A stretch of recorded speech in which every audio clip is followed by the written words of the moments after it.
YouTube, First Stone Auto Repair and First Stone Auto Parts, and works on this classic Mustang. Let me show you what not to do when you're doing your vehicle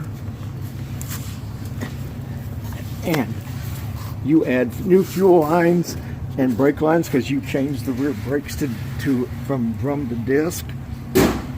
Do not route your fuel lines in this transmission tunnel.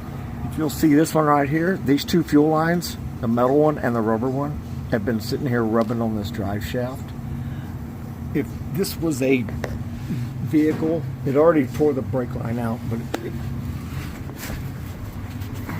if this vehicle had been a daily driver with that metal fuel line rubbing on the drive shaft, he could have either had a fire and lost this classic car here, and that probably wouldn't have hurt him.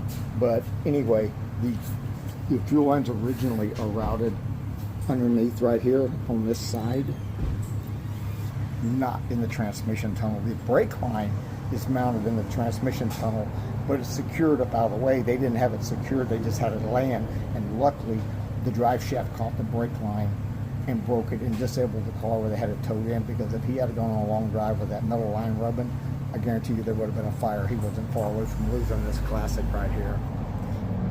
Be mindful of what you do out there, YouTube. Nothing wrong with upgrading vehicles or classic vehicles, but make sure you do it right.